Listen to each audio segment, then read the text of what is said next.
على روح سيدنا وحبيبنا وشفينا محمد بن عبد الله وعلى آله وصحبه وأزواجه وذرياته وأهل بيته أجمعين، خصوصا إلى روح سيدنا أحمد بن عيسى المهاجر فقير المقدم محمد بن علي وعلوي وأصولهم وفروئهم أن الله يولي درجاتهم في الجنة ويكثر مثوبتهم ويضاعف حسناتهم ويحفظنا بهم وينفعنا بهم ويعيد علينا من بركاتهم وأسرارهم وأنوارهم وعلومهم ونفعاتهم في الدين والدنيا والآخرة. الفاتحة.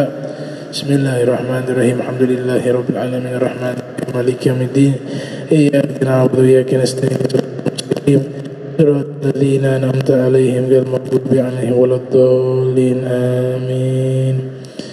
Assalamualaikum warahmatullahi wabarakatuh.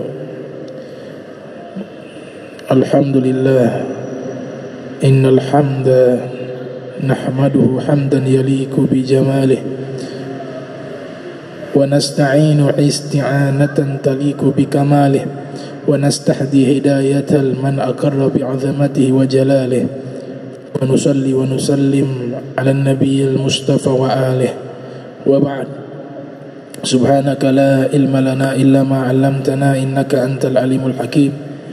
Rabbi israh li sadri wa yassir li amri wahlul 'uqdatan min lisani yafqahu qawli wasarid lisani wahdi qalbi bihaqqi sayidina Muhammadin sallallahu alaihi wa alihi wa wasallam.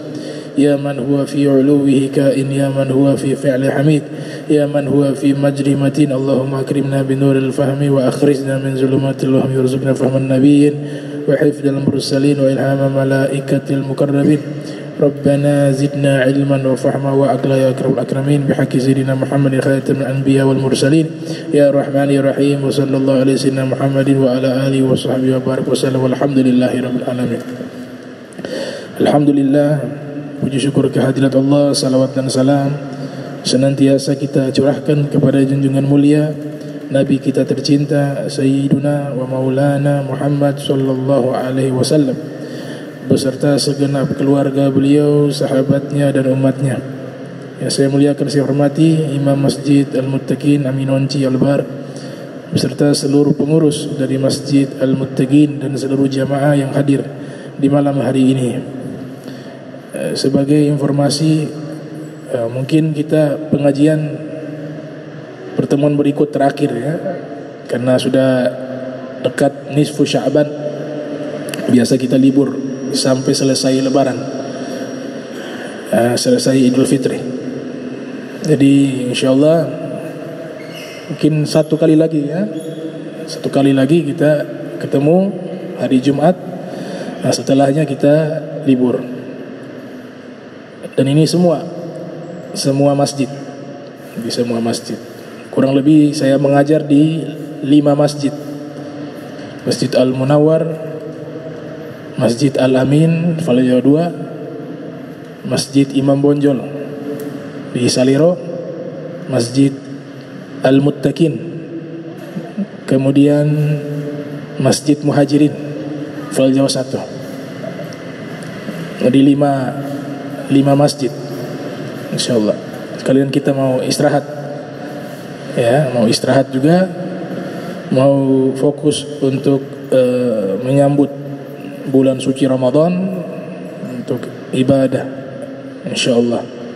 Mudah-mudahan kita dipanjangkan umurnya, diberikan kesehatan, sehat wal afiyah bijahin nabi wa alin nabi. Al-Fatihah. Bismillahirrahmanirrahim. Alhamdulillahirabbil alamin arrahmanir rahim maliki yaumiddin iyyaka na'budu wa iyyaka nasta'in shiratal mustaqim shiratal ladzina an'amta 'alaihim ghairil maghdubi 'alaihim amin. Di pertemuan kali ini saya akan sedikit membahas tentang hikmah Al-Isra wal Mi'raj yang berkaitan tentang iptek, ilmu pengetahuan. Jadi peristiwa Al-Isra wal Mi'raj ini punya kaitan erat dengan ilmu pengetahuan.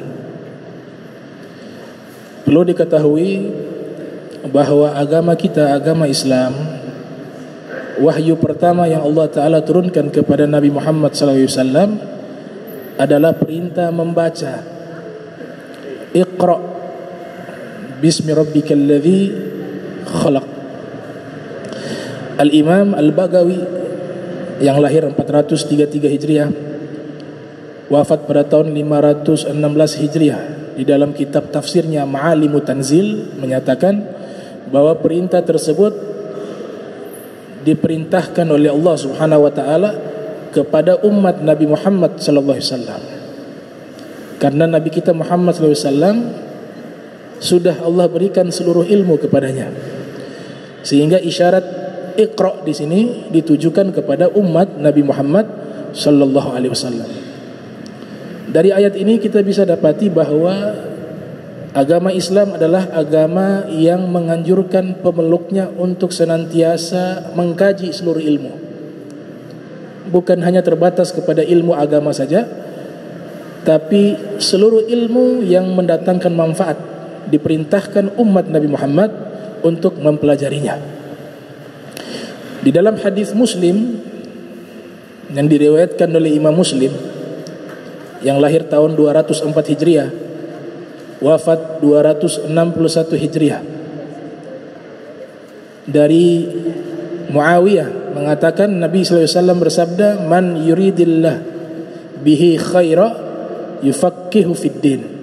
Siapa yang Allah inginkan kebaikan baginya, maka Allah akan berikan ia paham terhadap agamanya. Di dalam hadis lainnya Nabi sallallahu alaihi wasallam bersabda, "Man salaka tariqa yaltamisu fihi ilma, sahhalallahu bihi tariqa ilal jannah."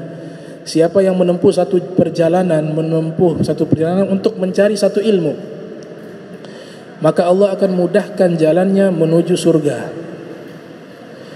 Di dalam riwayat yang lainnya juga Nabi sallallahu alaihi wasallam bersabda, "Talabul ilmi faridatun ala kulli muslim." Menuntut ilmu hukumnya wajib bagi setiap muslim.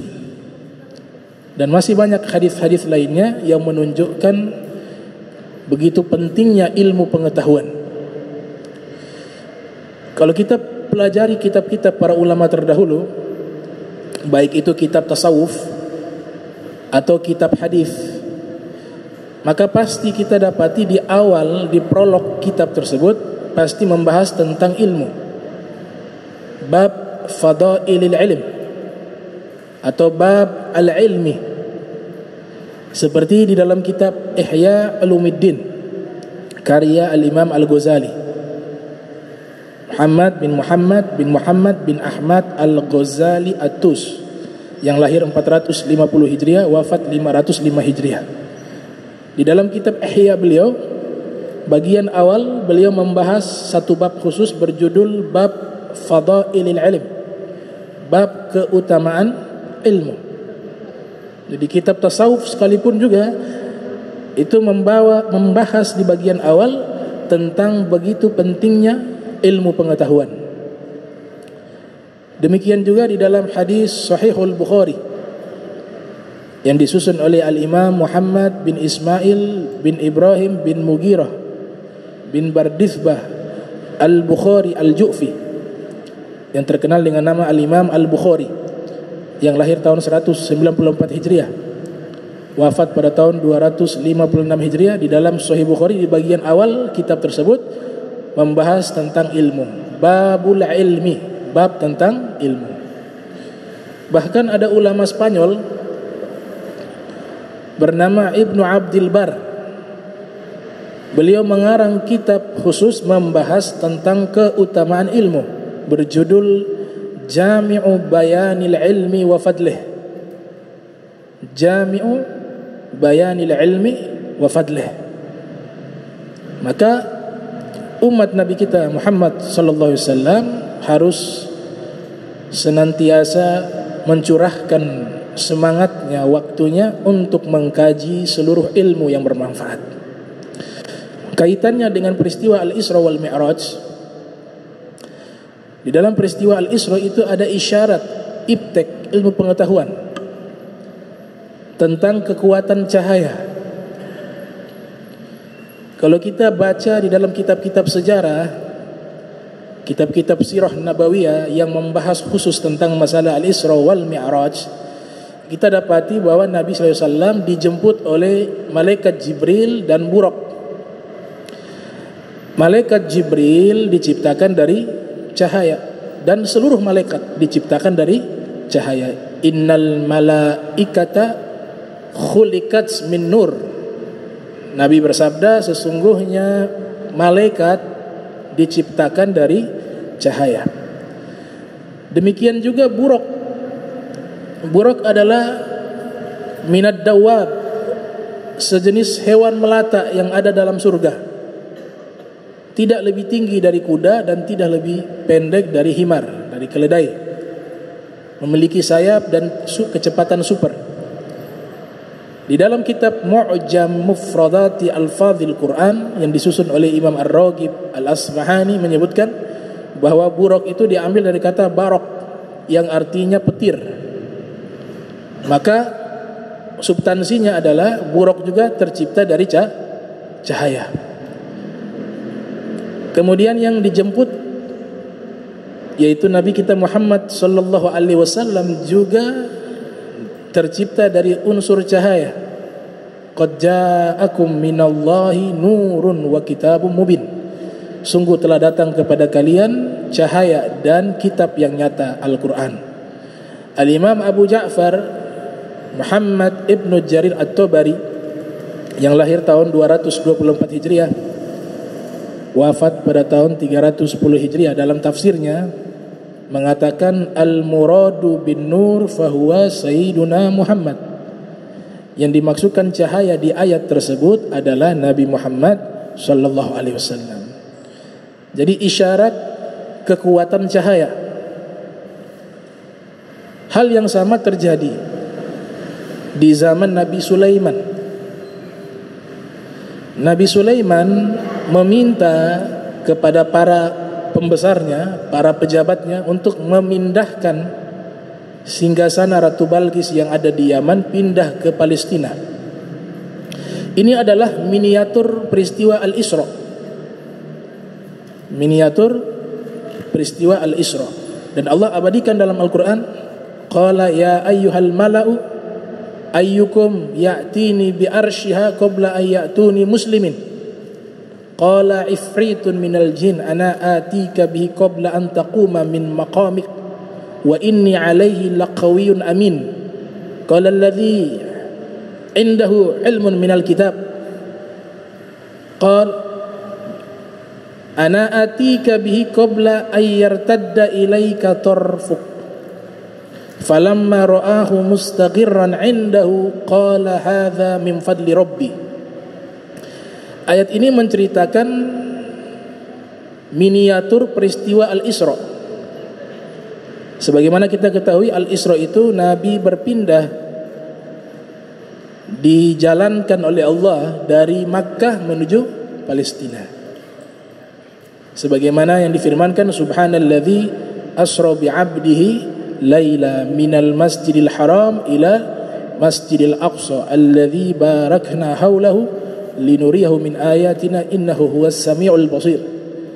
Jadi Nabi berpindah dari kota Makkah di rumahnya Ummu Hani, tidur bersama Hamzah dengan Sayyidina Ja'far. Nabi posisinya di tengah, tidurnya di rumah Ummu Hani bintu Abi Thalib, sebagaimana yang dinukilkan oleh Al-Hafiz Ibn Katsir di dalam sirah nabawiyah beliau, yang beliau lahir tahun 700 Hijriah, wafat tahun 774 Hijriah. Hanya perbedaannya,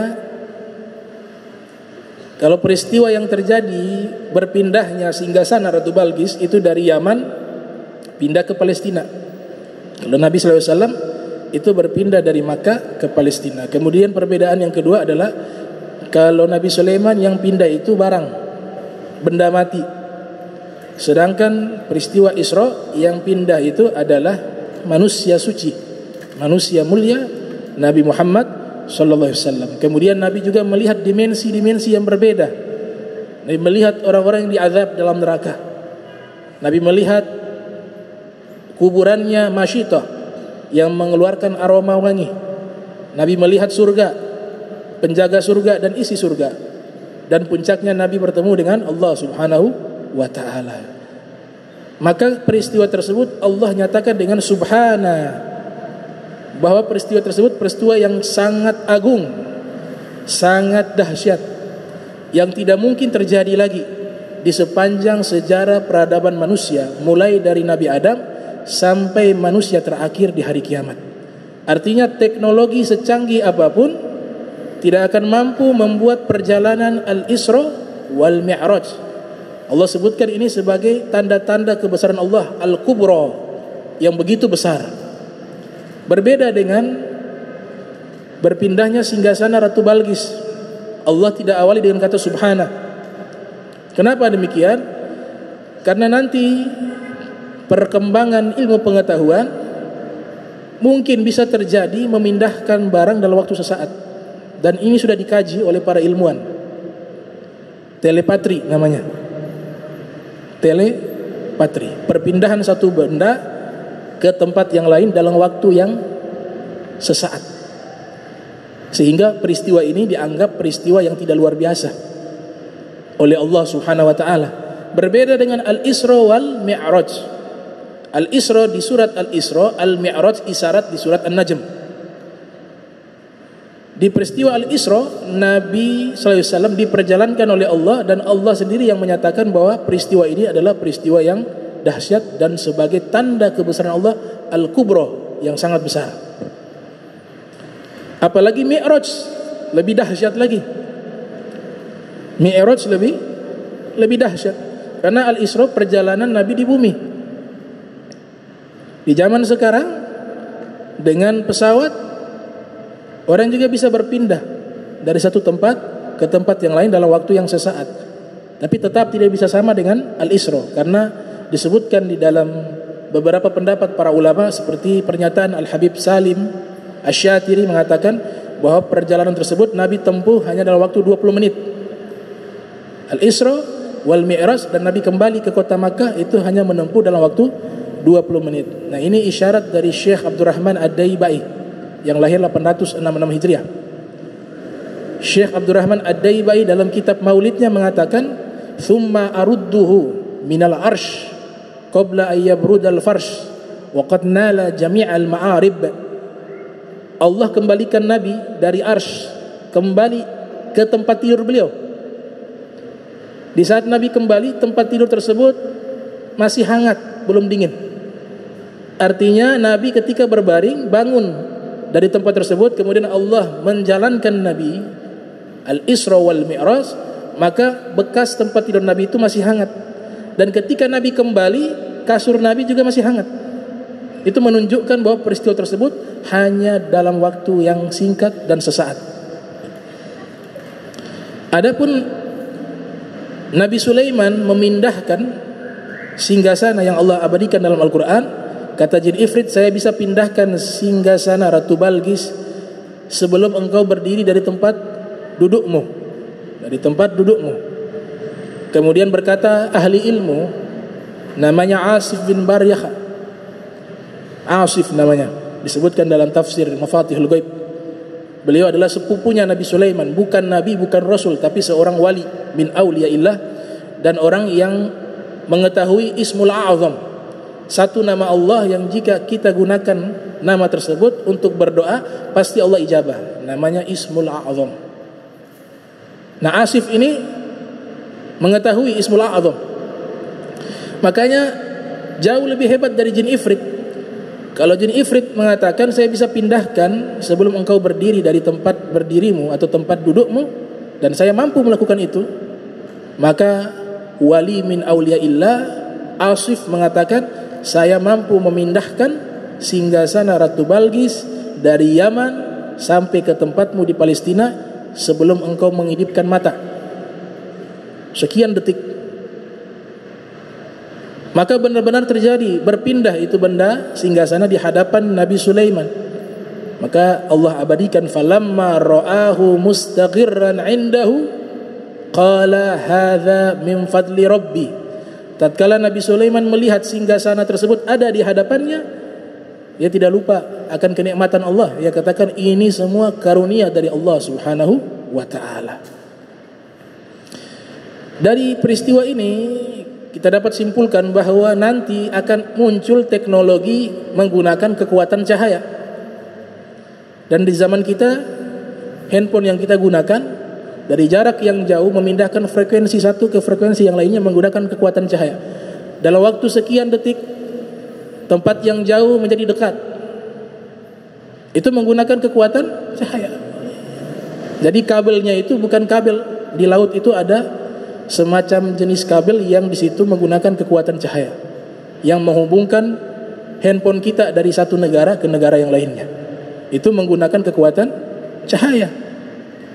Ternyata Allah sudah isyaratkan ketika Allah ceritakan Nabi Sulaiman dan Allah ceritakan Nabi kita Muhammad sallallahu alaihi wasallam di dalam peristiwa Al-Isra'-nya beliau.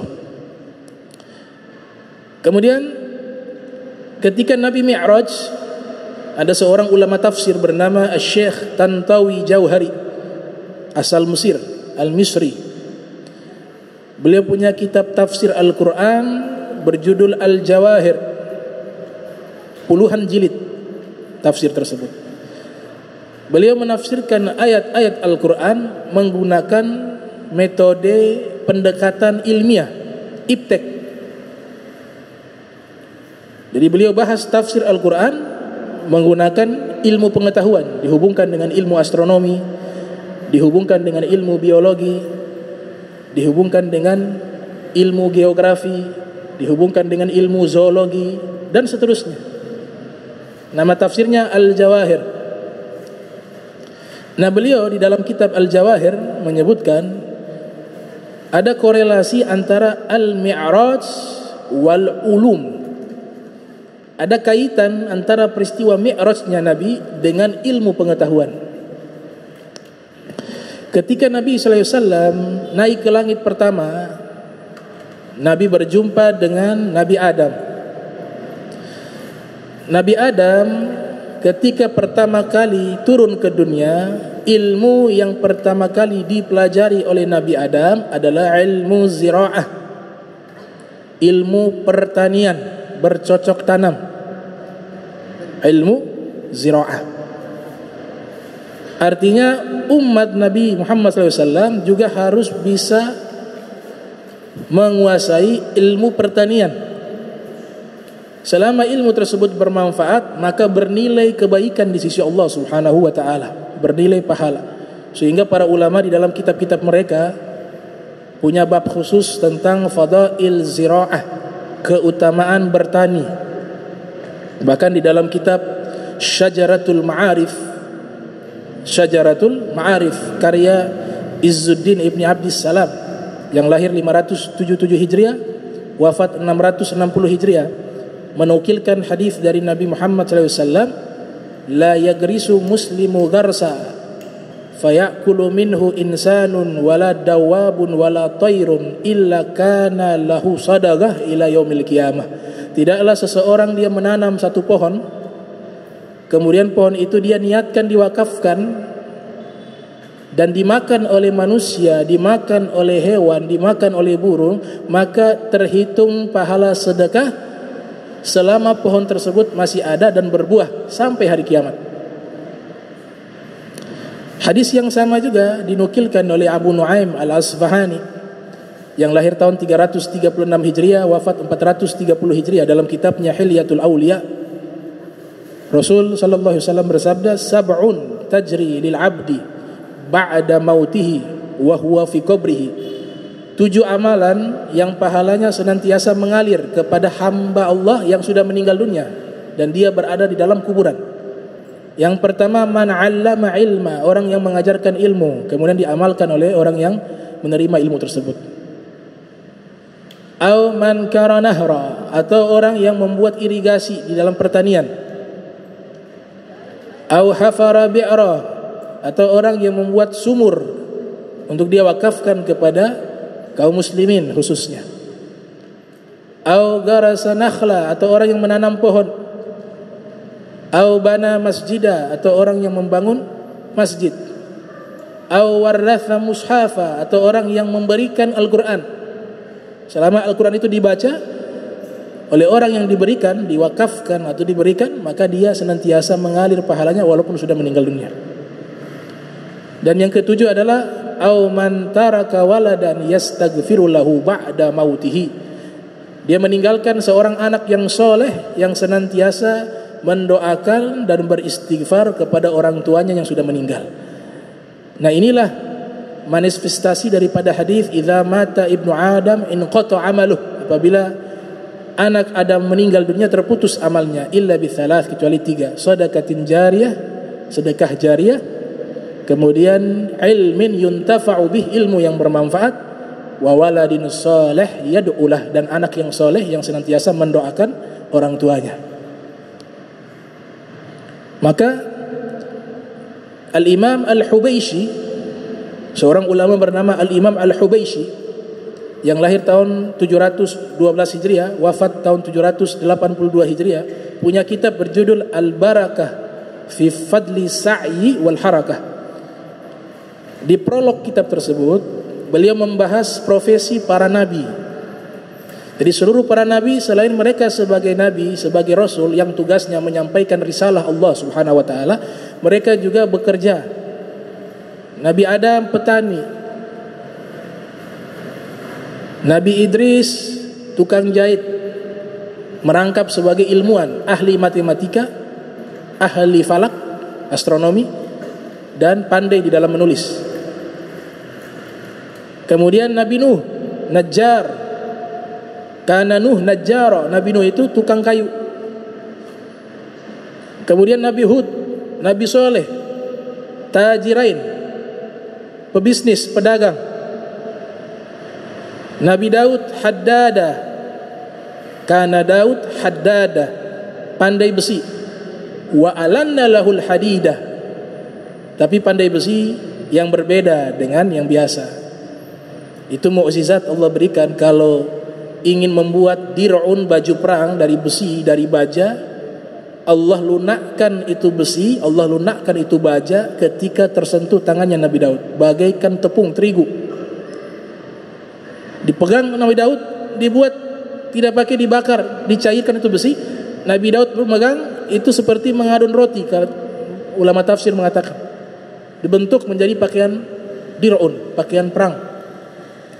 Nabi Sulaiman sebelum menjadi raja, kana khawasa, profesinya adalah tukang buat keranjang terbuat dari pelepah kurma.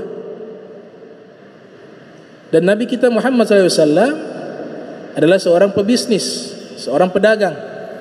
Di usia yang sangat muda, beliau pedagang sukses.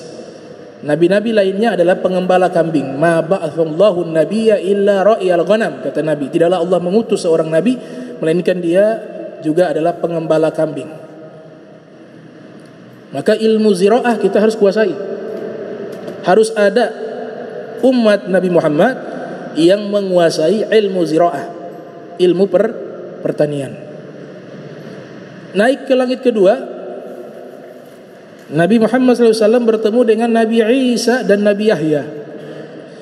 Nabi Isa dan Nabi Yahya menguasai dua bidang ilmu, yaitu ilmu tasawuf dan ilmu kedokteran. Di dalam Al-Quran Allah informasikan Nabi Isa itu menyembuhkan orang-orang sakit. Orang yang buta disembuhkan oleh Nabi Isa dengan mukjizatnya. Orang penyakit kusta disembuhkan. Nah, ini isyarat ilmu medis, ilmu kedokteran. Al-Imam Syafi'i yang lahir tahun 150 meninggal 204 Hijriah mengatakan, al-ilmu ilman, ilmu itu ada dua, ilmu fikhi li adyan wa ilmu tib li abdan. Ilmu fikih untuk urusan hukum agama dan ilmu kedokteran untuk urusan kesehatan fisik. Nah, ilmu kedokteran ini di dalam sejarah peradaban manusia yang menyusun secara sistematis ilmu tersebut adalah para ulama.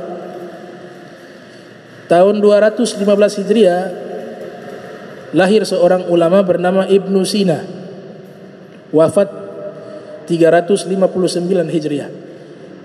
Ibnu Sina mengarang kitab namanya Al-Qanun fit Tib, undang-undang di dalam ilmu kedokteran. Di situ Ibnu Sina sudah membahas tentang anatomi tubuh manusia. Jika tidak ada Ibnu Sina menjelaskan anatomi tubuh manusia, maka dunia medis tidak akan bisa mengetahui susunan tubuh manusia.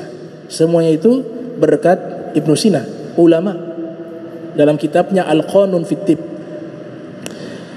Ada juga seorang ulama asal Spanyol, Andalusia, bernama Az-Zakhrawi, wafat sekitar tahun 400 Hijriah. Punya kitab tentang ilmu kedokteran berjudul At-Tasrif, sekitar 30 jilid. Ini lebih luar biasa lagi. Di dalam kitab tersebut beliau membahas tentang cara operasi, bagaimana mengoperasi manusia. Beliau juga membuat alat-alat medis untuk operasi. Beliau juga membuat tentang cara meramu obat, juga membuat mustashfa, rumah sakit pertama. Dan juga kita lihat sejarah menyatakan orang pertama yang mengoperasi manusia dan berhasil yang pertama kali adalah Al-Imam Zakhrawi. Beliau berhasil mengoperasi manusia yang kena penyakit tumor dan berhasil. Bisa bayangkan di abad keempat Hijriah, Al-Imam Zakhrawi. Maka di kitab Tasrif itu jadi rujukan bangsa Eropa. Mereka terjemahkan ke dalam bahasa Inggris dan mereka pelajari di universitas yang ada di Eropa di zaman tersebut, khususnya yang ada di Bologna, Italia, dan yang ada di Inggris, Oxford. Ilmu medis. Ilmu medis membahas tentang kesehatan fisik. Nah, penyempurna ilmu medis adalah membahas kesehatan psikis, kejiwaan, hati, nafsu, ruh. Maka dilengkapi dengan ilmu tasawuf. Ilmu tasawuf yang pertama kali mempopulerkan dengan istilah tasawuf itu sudah ada di zaman Imam Hasan al-Basri, yang beliau dapat dari Imam Ali bin Abi Thalib. Sehingga Sayyid Ahmad al-Gumari dalam kitabnya Al-Burhanul Jali, yang mengumpulkan sanad-sanad tareqah yang ada di seluruh dunia, itu hampir seluruhnya bersambung kepada Amirul Mukminin Al-Imam Ali ibn Abi Thalib. Di dalam kitab Syiaru A'lamin Nubala yang disusun oleh Al-Imam Az-Zahabi yang lahir 673 Hijriah, wafat 748 Hijriah, itu menyatakan bahwa Hasan al-Basri sudah menyebut ilmu tersebut dengan ilmu tasawuf, yang beliau lahir tahun 21 Hijriah, wafat pada tahun 110 Hijriah. Di dalam kitab Tazkiratul Auliya menyebutkan bahwa yang menyusun ilmu tasawuf dengan berbagai fannya, tasawuf akhlaki, tasawuf al-a'mali, tasawuf falsafi, itu sumbernya dari sang maha guru bernama Al-Imam Ja'far Shadiq, yang lahir tahun 83 Hijriah, wafat 148 Hijriah. Dalam kitab Tazkiratul Auliya disusun oleh Fariduddin Attar, beliau membahas biografi para sufi dan sanad ilmu tasawuf. Yang pertama kali beliau bahas adalah Imam Ja'far Shadiq, dan beliau memberikan keterangan karena seluruh ilmu tasawuf bersambung kepada Imam Ja'far Shadiq. Dan ini dikuatkan oleh seorang ilmuwan di Jerman namanya Profesor Dr. Anne-Marie Schimmel, seorang wanita yang ahli di dalam ilmu tasawuf di Jerman. Di dalam bukunya Mystic Dimension of Islam, beliau menyimpulkan bahwa ilmu tasawuf itu dipopulerkan oleh Al-Imam Ja'far Shadiq bin Muhammad Al-Baqir. Dari sanad inilah ulama mengarang kitab tentang tasawuf. Muncul muridnya Imam Syafi'i bernama Al-Haris Al-Muhasibi, mengarang kitab Adabun Nufus dan Risalatu Mustarsyidin. Setelah Al-Haris muncul ulama bernama Al-Imam Sirajuddin At-Tusi, mengarang kitab tasawuf berjudul Al-Luma'. Setelah Imam At-Tusi ada ulama setelahnya bernama Abu Talib Al-Makki, mengarang kitab tasawuf berjudul Qutul Qulub. Setelah Abu Talib Al-Makki muncul ulama bernama Abdul Karim Ibn Huzan Al-Qusairi Naisaburi, mengarang kitab Ar-Risalatu Al-Qushairiyah. Setelah Al-Imam Abdul Karim muncul ulama yang kitab tasawufnya sangat populer, yaitu Al-Imam Al-Ghazali yang lahir 450 wafat 505, berjudul Ihya Ulumuddin, Bidayatul Hidayah, Minhajul Abidin, Al-Munqidhu Minad Dalal, Sirrul Alamin wa Kashfu Ma fi Darain, dan masih banyak kitab tasawuf beliau. Setelah beliau muncul juga Sayyidina Syekh Abdul Qadir bin Musa Al-Jilani yang lahir 470 Hijriah, wafat 561 Hijriah, punya kitab tasawuf beliau Al-Gunyah, dan juga Al-Fathur Rabbani wa Faidur Rahmani. Setelah Syekh Abdul Qadir Jilani muncul ulama mengarang kitab tasawuf Ibnu Arabi yang lahir 560 Hijriah, meninggal 638 Hijriah, judulnya Al-Futuhatul Makkiyah. Kemudian dirangkum oleh Abdul Wahab Sya'rani yang lahir 898 Hijriah, wafat 973 Hijriah, dalam kitabnya Al-Yawaqid wal Jawahir. Setelah Ibnu Arabi ada ulama-ulama lainnya seperti As-Sahrawardi mengarang kitab Awariful Ma'arif, dan juga ada ulama Abdul Karim Al-Jili mengarang kitab Insanul Kamil, dan juga Al-Imam Athaillah Sakandari, Ibnu Athaillah Sakandari mengarang kitab Al-Hikam Athaiyah. Ini ilmu tasawuf, kitab-kitab yang populer untuk dipelajari. Namun sebagian kitab ada yang dilarang untuk kita pelajari, seperti Insanul Kamil, Futuhatul Makkiyah, karena terlalu tinggi pembahasannya di dalam kitab tersebut, dan metodenya adalah tasawuf falsafi, menggabungkan tasawuf dan filsafat, dan juga menjelaskan dengan pengalaman spiritual mereka. Maka kitab ini tidak dianjurkan untuk dibaca dan dipelajari bagi siapapun.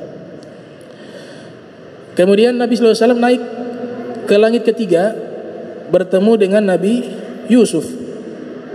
Nabi Yusuf alaihissalam disebutkan dalam Al-Quran, beliau adalah seorang ahli ekonomi, menjadi gubernur di Mesir, dan beliau ahli ilmu sosiologi, ilmu iktisadi, dan ilmu mujtama'.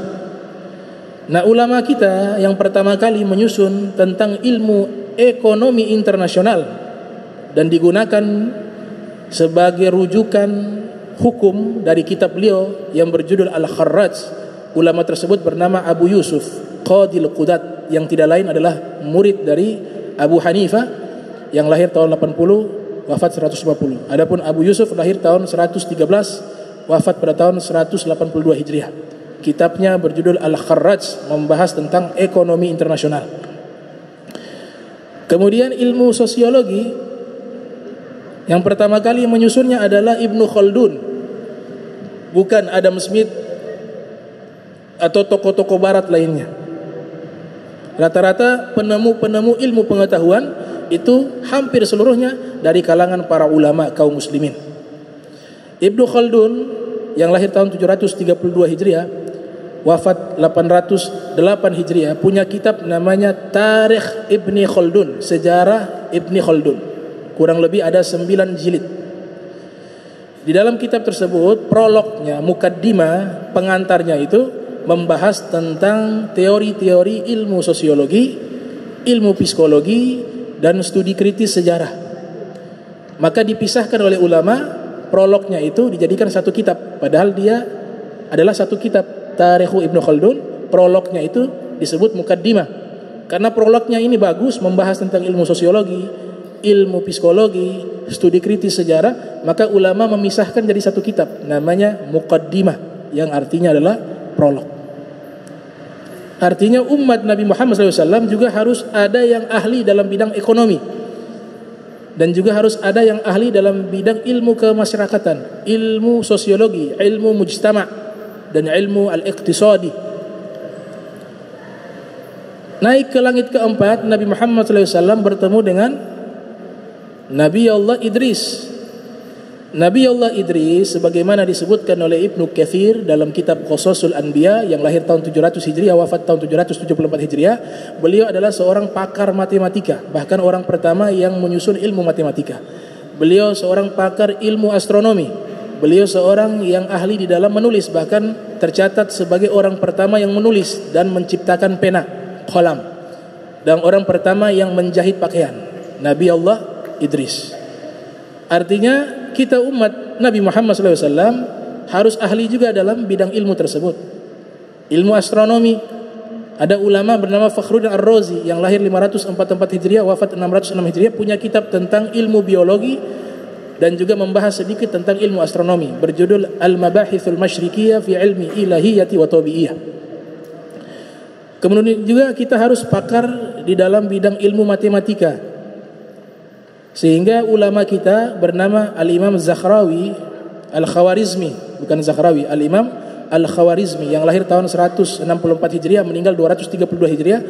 Beliau mengarang kitab berjudul Mukhtasar fi Hisabil Jabar wal Muqabalah, tentang ilmu matematika, dan beliau orang yang menambahkan angka nol di dalam ilmu matematika, dan juga membuat banyak teori-teori, rumusan-rumusan tentang ilmu matematika, sehingga di zaman dahulu orang kalau belajar matematika menggunakan nama kitabnya Al-Jabar. Sebagian ulama mengatakan Al-Jabar itu diambil dari muridnya Jabir bin Hayyan, muridnya Ja'far Shadiq. Jabir bin Hayyan yang ahli kimia dan ahli matematika. Kemudian Nabi SAW naik lagi ke langit ke 5, bertemu Nabi Harun. Langit ke 6 bertemu Nabi Musa. Nabi Harun dan Nabi Musa adalah nabi yang ahli di dalam strategi berperang. Ilmu jundi, artinya umat Islam harus ada yang mereka ahli di dalam bidang ilmu militer, ilmu jundi. Sehingga tahun 213 Hijriah lahir seorang ulama bernama Ibnu Qutaibah yang wafat pada tahun 276 Hijriah, mengarang kitab Uyunul Akhbar, yang beliau bahas juga tentang strategi berperang dalam kitab tersebut. Langit ke-7, langit ke-5, langit ke-6 sama. Nabi Musa, Nabi Harun ahli dalam bidang militer. Langit ke-7 bertemu Nabi Allah Ibrahim alaihissalam. Nabi Allah Ibrahim ini ahli dalam bidang ilmu teologi, ilmu ketuhanan, ilmu akidah, ilmu iman, ilmu tauhid, ilmu kalam. Sehingga disebutkan sebagian ulama, sebagaimana disebutkan oleh Al-Imam Nawawi yang lahir 631 Hijriah, wafat 676 Hijriah, dalam kitabnya Tahdzibul Asma'i wal Lughat, di antara gelarnya Nabi Ibrahim adalah Abu Tauhid, bapaknya tauhid. Karena beliau tinggal di satu kumpulan masyarakat yang mereka menyembah berhala, tapi beliau tidak mengikuti. Beliau menyatakan ini Tuhan tidak mungkin, Tuhan ini patung. Akhirnya beliau membuat observasi ilmiah untuk mencari keberadaan Tuhan. Dia lihat matahari, dan ini Allah abadikan dalam Al-Quran. Jadi Nabi Ibrahim sudah membuat observasi ilmiah. Dia lihat matahari, oh ini Tuhan, ini matahari, karena bercahaya. Ternyata tiba waktu malam, mataharinya hilang. Tidak mungkin Tuhan itu hilang. Malam hari muncul bulan. Nabi Ibrahim mengatakan, oh Tuhan ini adalah bulan. Ternyata tiba waktu pagi, bulan itu juga hilang. Tidak mungkin Tuhan itu bisa hilang. Maka beliau mengambil satu kesimpulan, berarti Tuhan itu yang menciptakan matahari, Tuhan itu yang menciptakan bulan, Tuhan itu yang menciptakan bumi, Tuhan itu yang menciptakan segala sesuatu. Itulah Tuhan yang namanya Allah. Bahkan dalam kitab Al-Milal wan Nihal, karya Imam Siristani, kitab itu 1 jilid tapi hampir 1000 halaman. 1 jilid hampir 1000 halaman, membahas sejarah teologi dunia, mulai dari Yunani sampai di Jazirah Arab sampai di Persia, dibahas secara rinci sejarah teologi dunia. Beliau menukilkan Aristoteles, seorang filosof yang ada di Yunani. Aristoteles juga sudah menyatakan bahwa yang menciptakan segala sesuatu namanya Al-Muharrikul Awal, penggerak pertama. Tidak mungkin matahari itu bisa bergerak, melainkan ada yang menggerakkan. Tidak mungkin bulan itu bisa bergerak, terkecuali ada yang menggerakkan. Tidak mungkin bumi, langit, galaksi yang ada di langit tidak saling bertabrakan, melainkan ada yang menjaga. Dan tidak mungkin kalau tidak ada yang mengaturnya, waktu siang dan malam tidak pernah salah. Tidak pernah tiba-tiba waktu malam tiba-tiba ganti siang atau sore. Semua berjalan dengan hukum Allah, penggerak pertama. Itu teorinya Aristoteles dalam kitab Al-Milal wan Nihal, karya Imam As-Siristani. Maka ulama-ulama mengarang kitab tauhid. Abu Hasan Al-Ash'ari yang lahir 260 Hijriah, meninggal 324 Hijriah, mengarang kitab tauhid berjudul Al-Ibana fi Usuli Diyanah dan Al-Maghalatul Islamiyah, membahas tentang ilmu teologi. Kemudian ada Al-Imam Abu Mansur Al-Maturidiyah yang wafat tahun 333 Hijriah, mengarang yang namanya Kitab Tauhid. membahas tentang ilmu akidah, ilmu teologi. Maka kesimpulannya, kita sebagai umat Nabi Muhammad SAW harus ada porsi, ada yang fokus di bidang ilmu ini, di bidang ilmu tertentu, agar bermanfaat dan saling mengisi ilmu satu dengan ilmu lainnya. Namun paling dasarnya ilmu-ilmu agama yang dasar-dasar itu minimal harus dia kuasai, karena ilmu ini yang paling wajib dari semua ilmu. Ilmu kedokteran fardu kifayah. Satu kampung tidak ada dokter, satu kelurahan tidak ada dokter, itu dalam kitab Ta'lim Muta'allim syarahnya mengatakan berdosa satu kelurahan. Karena ilmu medis fardu kifayah, punya manfaat kepada orang yang sakit. Nah, seluruh ilmu ini dan ilmu-ilmu lainnya yang sudah ditemukan oleh para ulama seperti Jabir bin Hayyan, ilmu kimia dalam kitabnya Al-Kimia, ada Ibnu Haythum penemu optik, kitabnya berjudul The Optic Al-Manzar. Kemudian ada orang yang pertama kali menciptakan jam tangan, itu sekitar abad 100 Hijriah di zaman Harun Ar-Rasyid, namanya Ibnu Khalaf Al-Muradi. Itu sudah menciptakan jam tangan ribuan tahun yang lalu. Ada yang menciptakan pompa air, Ibnu Al-Jazair dalam kitabnya tentang mekanik. Sudah dibuat robot mesin cuci sekitar abad ke-5-6 Hijriah, itu sudah diciptakan oleh beliau. Jadi hampir seluruhnya diciptakan ilmu-ilmu yang bermanfaat yang saat ini ada, tidak lepas daripada jasa para ulama-ulama terdahulu.